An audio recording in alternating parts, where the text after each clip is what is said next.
My guest tonight is an actor and model who has starred in one of the biggest so bad it's good movies of all time, The Room. He tours the nation with the film's director, writer, co-star Tommy Wiseau, and has recently written a book about the experience called The Disaster Artist: My Life Inside the Room, the greatest bad movie ever made.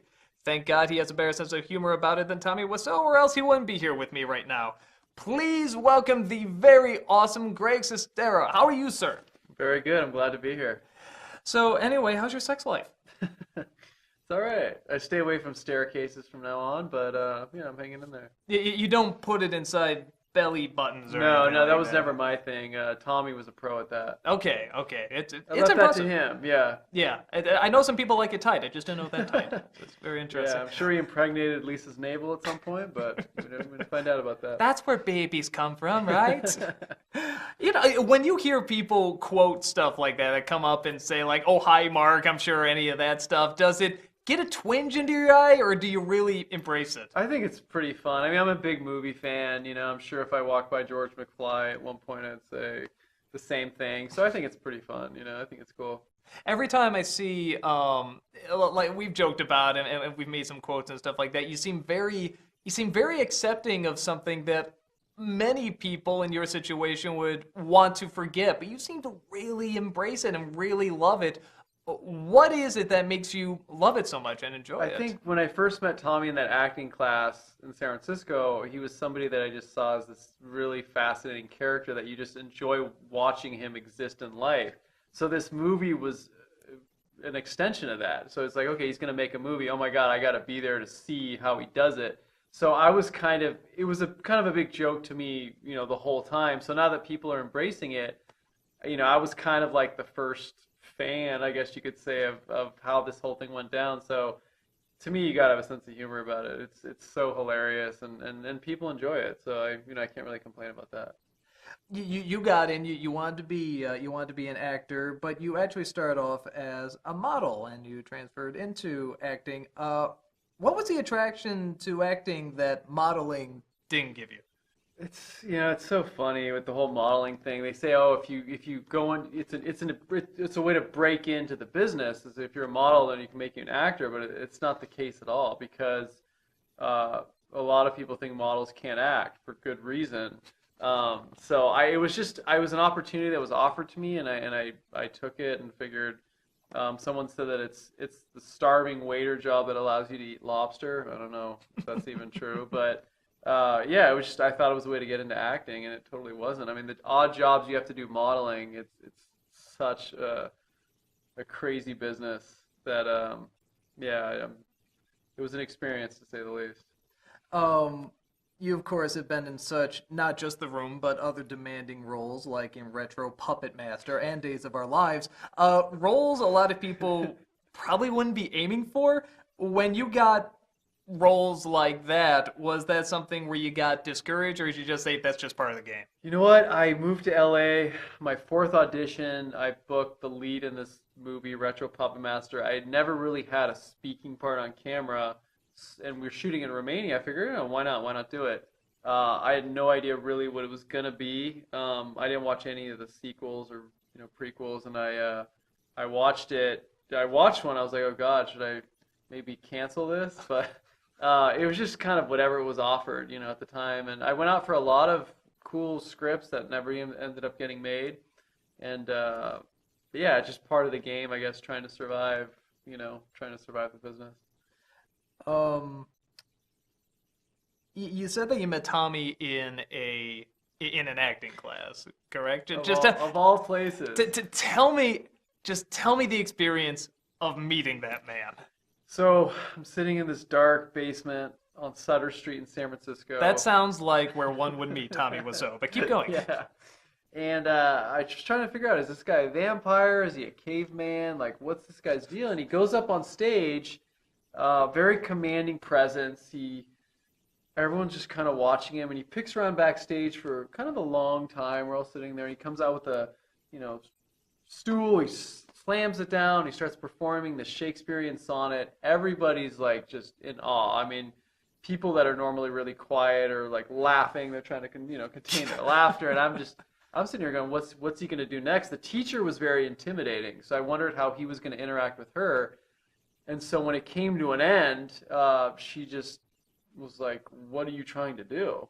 And he's like, "I performed the sonnet." And she's like, "No, you're not." And so they had this really intense argument that was very entertaining, and I felt like he confronted her, and nobody else had done that. And I was like, you know what? I should do a scene with this guy. I need to learn some stuff from him. And so I approached him. I was like, "Hey, let's be scene partners." And he looked at me like I was crazy. Which clearly you were, but it worked out very I well. I was crazy. I was 19. I was down and out. I had almost gotten the role in this movie. I was struggling trying to make it to LA. And I was like, what do I got to lose? I'm at ground zero. I'm going to take a chance. That's so fascinating. You saw this guy that, you just said, performed this very crazy sonnet. And instead of seeing someone that you just said, that's a nutball, whatever, you actually saw something that other people weren't doing, something that was very different. There was something and you very captivating, in his own way, and very entertaining presence on stage. It wasn't classic in any way, shape, or form, but I think characters are really, really interesting. I figured, why not? He clearly does stuff that is not done by other people. I mean, like for example, in The Room, he makes decisions like he has some lines in some scenes, like the scene with the dog said backwards or out of order. There's several writing moments or plot devices that go nowhere. And there's even a scene where you guys are playing football in tuxes like it's an everyday occurrence, and it's never explained why. Making this movie, what is your thought process through all this bizarreness? I think every day is an adventure. You just didn't know what was coming. I mean, he would have ideas come to him where, today you have to shave your beard and we're going to do a tuxedo scene and play football. What about that? And we're like, okay, I mean, you just got to roll with it. He put as many topics into the film, and there's breast cancer, football, tuxedos, like all these things come in that aren't really tied in with the plot in any way. It's just all these kind of social issues he wanted to pack into this film to make it as important as possible. And so you just kind of along for the roller coaster, and hopefully you don't, end up with your head cut off. Your attitude on all this seems to be very optimistic. Just take the ride, go for it, take the ticket, take the ride. When you do scenes like the love scene in there, where you have to expose quite a bit, does that ever get you nervous, or is that just another part of the game? Yeah, I did. You know what? The big thing with this movie, when I said I was going to do it reluctantly, was I'm only going to have my shirt off. So, because Tommy was big on revealing a lot, and so I was like, pants stay on. He's like, oh, sure, no problem, no problem. So, yeah, the love scenes were still very, very painful to watch. I mean, you're shooting in a small stage. It's about 120 degrees. No one's really comfortable. You're on this staircase that's incredibly uncomfortable that I don't think it's ever, I don't even think people, have done it there before. Who even fantasizes about that? There's nothing appealing about it. I mean, if you just head a little ways up, there's a bed right up the stairs. I mean, it's obviously too much of a jog. Yeah, and you can get caught if you're sitting right there on the staircase. The door opens. There's no excuses you can make. So the whole thing was just kind of awkward, and it really looks that way on screen. I mean, it's the part when the movie comes on where I just bolt for the exit. Now, fast forward. I will disagree a little bit that there's no excuse, because if you were to say, why would we be making love on a staircase, a lot of people would say, I don't know, I have nothing that can validate that. So I disagree a little bit with that. So maybe it was actually smarter than we're giving Tommy credit for. That's true. Or maybe I think Mark was just so overcome with passion for Lisa that he just couldn't wait to have her. Yeah, she was just too beautiful. Totally possible.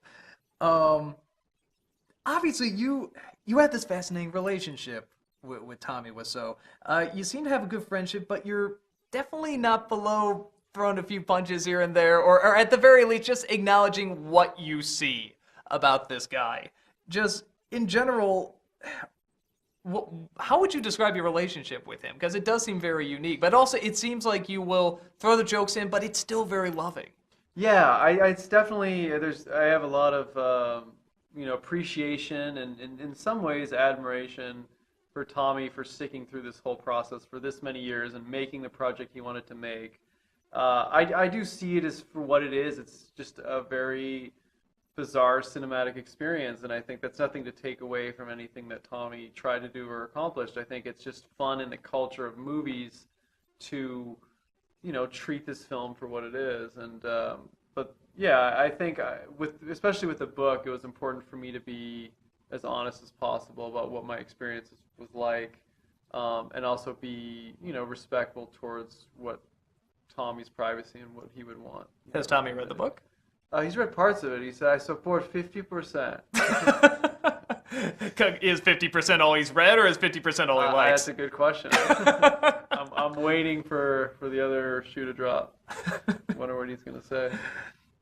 I'm not going to ask the obvious questions that everybody asks about Tommy Wiseau. Where is he from? Why does he talk the way he talks? What is he? But I do... What do you feel is his thought process? What is his logical reasoning with how to deal with the world in general? Because clearly nobody else understands it, and I think the person who can possibly come the closest to understanding it is you. What is his thought process? Yeah, it's funny, and there's a chapter in the book called Tommy's Planet, and I really believe the way he interprets things, the way he thinks, there's no one else out there like him. And I noticed that very early on. He told me a story that one of his goals was to have like his own planet, his own casino, his own everything, and he handed me this pen that he had made called Tommy's Planet. And he just is totally different. I mean, he comes up with lines like with the doggy thing. Like a lot of the best things about Tommy they're improvised. Like the best moments in the film are just him having a reaction.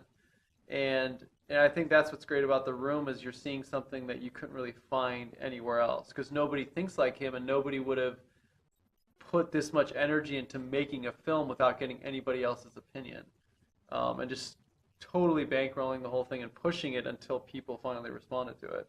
So I think that's what's kept The Room going for 10 years is that no one thinks, speaks, or acts like him, and I think people just are trying to figure out what really it is. Do you feel you've understood him better the more you've been with him, or has it just become more of a mystery? I've understood a lot more things, but there's always parts that I feel like just keep turning over new mysteries and new mysteries. It's like you just keep getting to these dead ends. So I've kind of come to the fact that there's just things I'm never going to find out. And that's part of the fun, I guess. What is something that people don't know about Tommy Wiseau that you think they should know? I think that Tommy there's a part to him that's very human and very endearing and just really enjoyable. I think he comes off as, this vampire alien looking guy in the movie and in his appearances with the sunglasses. But yeah, there's just this human side to him that's it's so fun going through these experiences with, like getting on a plane or watching him go through airport security. He's just got this there's just no one else really like him. And what is something about you that people don't know that you think they should know? That I am nothing like Mark in The Room. You're not an adulterer? Come on, man. I looked at you, I'm like, dude, he totally cheated on his wife. Yeah, no, I think, I'm probably the opposite of Mark. So, for better or for worse. I was going to say you don't hang any pictures of spoons on your wall, and that just leads me to a question I think now. What is up with the spoon on the wall? Yeah, the spoon on the wall, or the spoon on the table there, it's basically they just didn't have time to change a picture and take out the stock photo, which is what it was. They were trying to get a picture of Johnny and Lisa in there, which would have made sense that they have framed pictures of their couple on the table, but Tommy's like, we don't have time, so they just left this framed picture of a spoon in there. So that stock photographer should be pretty happy that all these screenings, all over, having inspired these volleys of plastic spoons. Oh, if only you remember like the photographer it was from, we could do a plug for it just right now. Know, if you want pictures of and people like business would go booming for that, like just that spoon, like that picture of somebody tight, just that. Oh, A picture of a spoon. You never thought it would have inspired that. it'll turn to like this great kitsch art, like the dogs playing poker and stuff like Yeah, that. So yeah. everyone had this picture of a spoon. And it's like, you don't get it. Yeah. So when we had his name, maybe we'll get in the future. Yeah. Maybe we'll put a link He'll come under forward it. and be like, I took that picture. Yes. You got this book, this disaster artist. Obviously, you really want to tell this story. What made you actually want to write it down and share it with everybody? Ever since I made this movie, I've always been asked why. What was the purpose? Why were you in it? What were you thinking? And I just felt to do the story justice for Tommy and myself was really just to tell the whole story of how crazy this ride was. That it's actually a lot crazier than the movie itself. And I felt more the stories that I told people, they really responded to them. So I just felt compelled by the material to tell it, that it's not just this bad movie and just the making of a bad movie, but it's really a story about an unlikely friendship and a very surreal take on the American dream that I felt like I hadn't heard before. I've noticed that you have a pretty good impression of Tommy Wiseau. Even just the way you said sonnet was very impressive. Would you be willing to say 5 phrases in your Tommy Wiseau voice? Sure. The first one is, "It's a me, Mario." It's a me, Mario. The next one is, "Luke, I am your father." Luke, I am your father. The next one is, "I am the very model of a modern major general." I'm the very model of the major model general. And you mispronounced it, which is just like him. Yeah. I love that. And the final one is, "Sparkle, sparkle, sparkle." Sparkle, sparkle, sparkle. You should really go on tour with that, I'm telling you. It's ingrained in my memory at this point. I've heard a lot of impressions. That is a very good impression.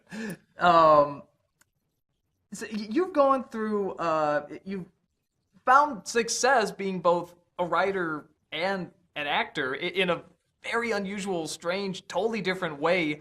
For other people looking to just get recognition or recognize any of that as either an actor or a writer or both, what would you recommend for them? It's really weird. It's the things that you least expect to come out that do. I mean, with The Room, I didn't expect anything from it. I'd worked on things, auditioned for movies that thought would go somewhere, and it was The Room that people really responded to. So I don't know.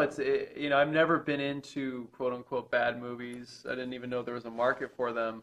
But I would say just get out there and try and do as much as you can.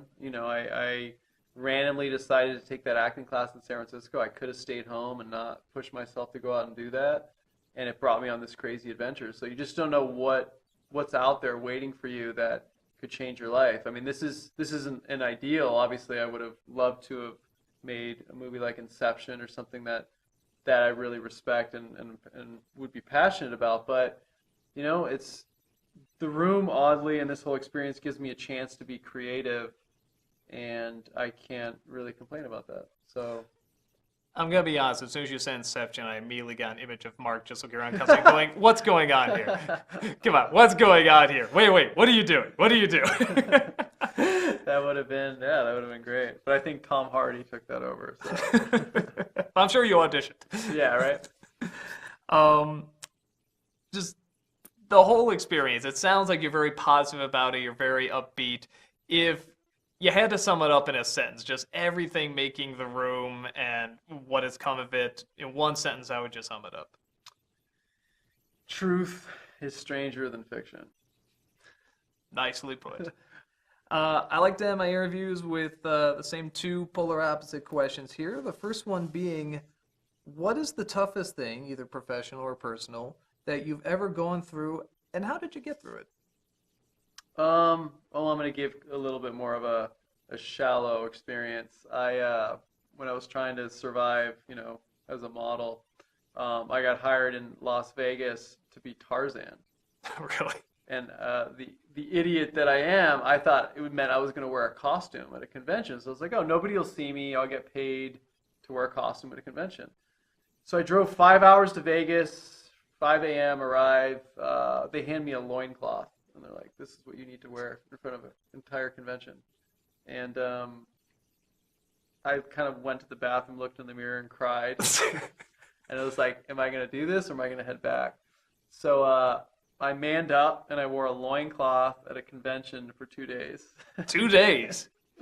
It was the most embarrassing job I've What ever kind of had. convention needs you to dress as Tarzan?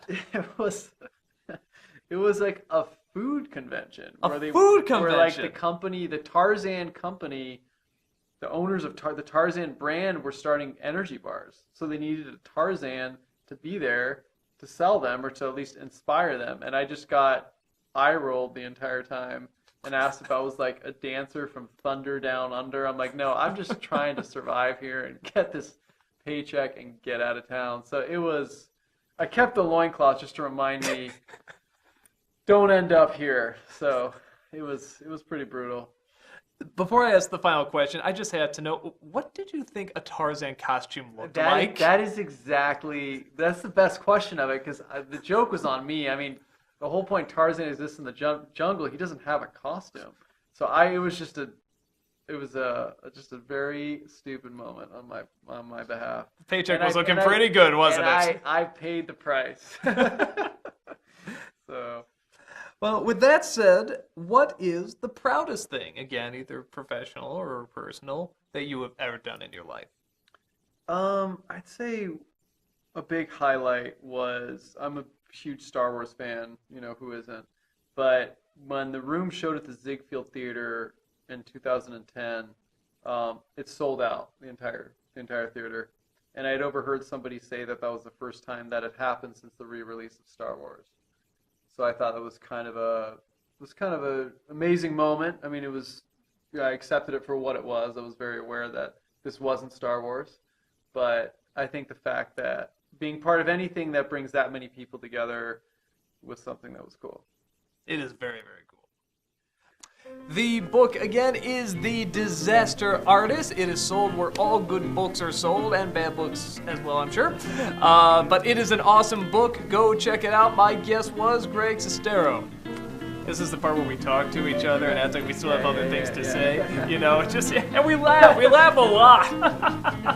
Do a big laugh with me. What's a story, Mark?